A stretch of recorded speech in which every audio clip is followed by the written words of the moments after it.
of fullness. Now this sounds like a contradiction. Emptiness and fullness are two polarities of the same feeling. So if right now you're very angry, you're very, very upset, and all of a sudden I talk to you about it, so you release it, you tell me everything, how you feel, and then I said to you, and I say to you, now, I said, look at all the positive qualities about you. You know, you're sitting here, you're healthy, things are good, etc., and I make you feel good, let's say. Okay. So what happens is that the anger is now no longer controlling you. When the anger is no longer controlling you, there is an emptiness that enters you. What I mean by an emptiness means that that when you're angry or tense, you're full of it, right? I mean, when you're angry, there's not this is angry and this is angry and this is angry. All of me is angry. Anger is full, right? Okay. When I release it through some process, whatever that process would be, accepting, feeling, allowing, very good, I create a space. That space is called an emptiness because it's empty of that feeling of anger. Got it? When there is an emptiness from that feeling of anger, comes a feeling of fullness. You begin to feel, yeah, I feel better. I feel more relaxed. I feel good. You see? Because, again, you released the negative and you've given it enough space so that more love will come into your life. Okay, so this is how we begin to evolve. And what I'm talking here is the evolution of consciousness.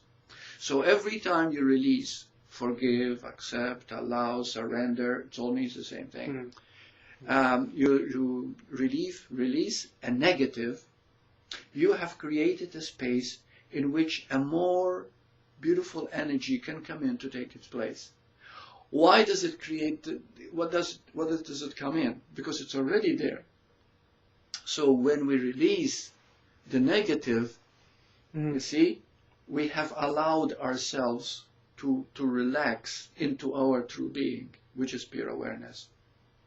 So that pure awareness is known as emptiness, fullness. Emptiness because it does not contain anything in it. Although it is everything, yet it is empty of things. It just is. You just are, you know, but you're aware. You know, I'm here, aware. I'm sitting on the beach, beautiful sun, not doing anything, not thinking about tomorrow or yesterday. I'm feeling so good. I'm empty of thought, but I am full of goodness. Okay. So this is what has happened when I begin to release the negative emotion. Okay, and in its place comes that feeling of fullness. Now, as we become more full, more aware, more present, we evolve deeper and deeper into our true state. And this is when we start entering the fifth dimension. Now, many say that we're already entering the fifth dimension now. The fifth dimension is more than just width, height, depth, and time consciousness. But it's another one, awareness of awareness. And awareness of awareness means that we are spirit consciousness now. Now, awareness of awareness means this. You're aware right now that we're talking, right? Now be aware of it. Be aware that you're being aware. That's it. That's awareness of awareness. Okay? That is the highest meditation. That brings you into the true nature of being. That in itself becomes peace, love, joy, inner fulfillment itself. It becomes a feeling of being. So then something else begins to happen as you become more aware of awareness itself, is that everything that you experience in life is made up of this awareness. But this awareness in its beauty is what we call God, is what we call the ultimate being, is what we call infinite intelligence.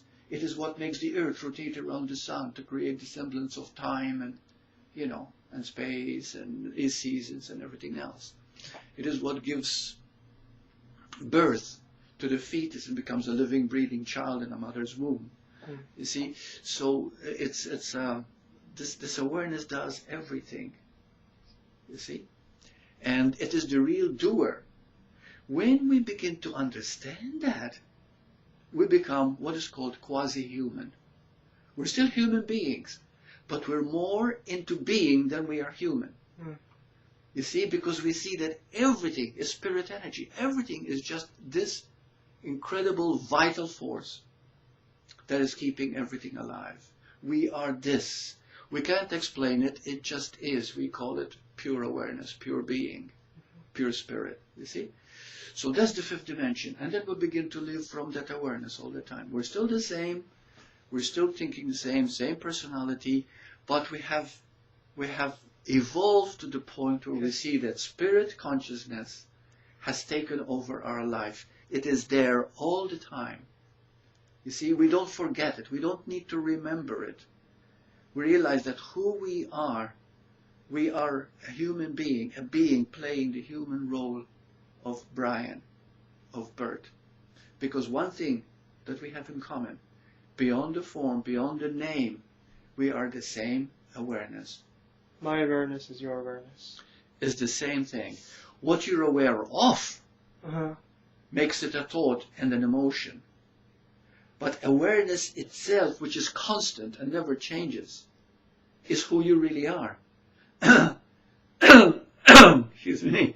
So therefore I say to you, your awareness and my awareness are the same. Where did I make a mistake here? Well, it seems that, it seems so personal though, because I see and I smell and so on. So it's confusing, right? It is confusing because you're making your awareness as your awareness, yeah, and my awareness I'm as my making, awareness. Exactly. And when there is no personal in it, you begin to see that my awareness and your awareness are not yours and mine. They are just awareness itself. Okay, let me ask you a question. Yeah. You're aware right now, right? Yeah. Who is aware? I am. And who's I am? Yeah. I am aware. That's right. Right. You are awareness itself. And it is awareness that is making you feel as if you are this specific, unique individual called Brian. But you, being this pure awareness, which is forever, which is the I am, is eternal. Even when this body drops. Okay, so say if I went away. I went away physically. Say if I just disappeared. Disappeared. Would I still be aware? Of course. Because awareness, this is the beautiful thing. It's a very good point. Did you see what I mean? Yes, yeah. Absolutely. You're always aware. Even if you disappear physically, you're always aware. That is the mystery. The mystery is how I am. I think my awareness, I think I am aware. No, it is awareness aware of itself. See, awareness is self-recognizing. Because when I ask you, how do you know you exist? You say, of course I do. Why? Because I am aware I exist. But who is being aware? Awareness itself. It is self-recognizing. When you realize that self-awareness is self-recognizing, in other words, you realize that you are awareness recognizing itself, it becomes awareness is self-organizing. Self-organizing means that it organizes you into that awareness so that you begin to live fully from it, and it actually transforms you because you realize I am awareness. Whether I disappear, whether I am here or there, whether I seem to die or not, I am always aware because I am is the awareness itself. It splits itself into 6 billion humans, but it is the same one awareness. See, Jesus said the mystery is how Christ lives in every heart. You see, this pure awareness is called Christ. Okay? So the Christ energy or Christ consciousness is when I realize I am. That is peace, that is love, that is everything. And then nothing changes. You're still the same. You're still human. You're still thinking like one, but it doesn't matter anymore. Because whatever I'm thinking, whatever I'm feeling, whatever I'm emoting cannot make me suffer, because it is awareness playing this thing as me. It is awareness doing its thing. I am pure awareness. So for example, if I leave, if I go, if I disappear, my point of view disappears. And everything, Your point of my view, experience, your point of view as a personal being disappears. So what's left? If all my experience... In your full awareness, everything. Okay. Because, you see, there's another thing. This is so good that you're saying this. Okay. Because when we think of pure awareness, we think of blah. There's no personal in it. But you see, we're forgetting consciousness here. Consciousness contains every thought, every belief, every experience, everything that you are. But consciousness doesn't die either. So consciousness and awareness are one. So when you disappear as a physical body, you're still you. You're still you. There is still thought. There is still feeling. There is still belief. But at the same time, if you've come to a level where you can see belief, experience, and everything as just a movement of awareness, then you are free. Okay. And in that freedom, we call it heaven, paradise. You see, nirvana. Okay? So nothing ever disappears. It just simply changes form. Even scientists have said something like that. They said, energy is indestructible. It simply changes form. You see? So what is energy? Energy is that invisible, intelligent force known as pure awareness. And in human, when we exhibit as human, it is consciousness and awareness both as one. Now, consciousness has come from awareness, but yet the two always live together eternally. Be conscious of being aware of the awareness. Yeah. Okay. You told me a while ago, Burt, that I couldn't understand everything, like the planets, everything I see, it's within me. Everything. I could never really get that.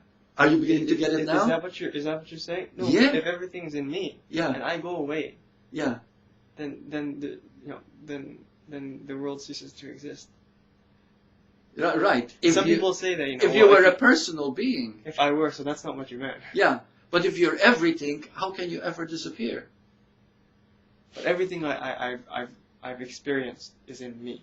That's right. You're in me. That's right. The planets, everything. That's right. So if I go away, everything goes away. So I misunderstood. Yeah. So if you go away, you were referring to Brian. I take it all with me. That point of view. You take. That's right. If you are everything, yeah, and you seem, quote, to disappear, it will still, the stars and everything will still be there because you took that with you. That's the other question I had. Is that what, when people say the astral body? I read something about the astral body. The astral body, you don't have to be physical? They say that it's like soul travel. You travel outside. But you see, there's always the thought that we're going someplace. Yeah. We're traveling. There is no travel. There's only now. Okay, but even that's within awareness. And that is within awareness. Everything is here and now. Everything. The moon is there, the sun is there because we see them. The very seeing means it is in you. It is in your awareness. Nothing is outside of you. Nothing is inside you. Everything is you. Okay. Because you are that awareness, that consciousness. There is never a time when you are not. The only thing that seems to change is that conception of mortality you think you are. It is that conception of limitation and ego that you think you are. But you are grand. You are. You are. So if everything is in me, yeah, does that make me all of God, or just a very small bit of God? All of God. You are not a part of God. But just a little bit, right? You are God. But you don't know it yet. It means you're all God. Absolutely. But there isn't everybody is God. there is only you.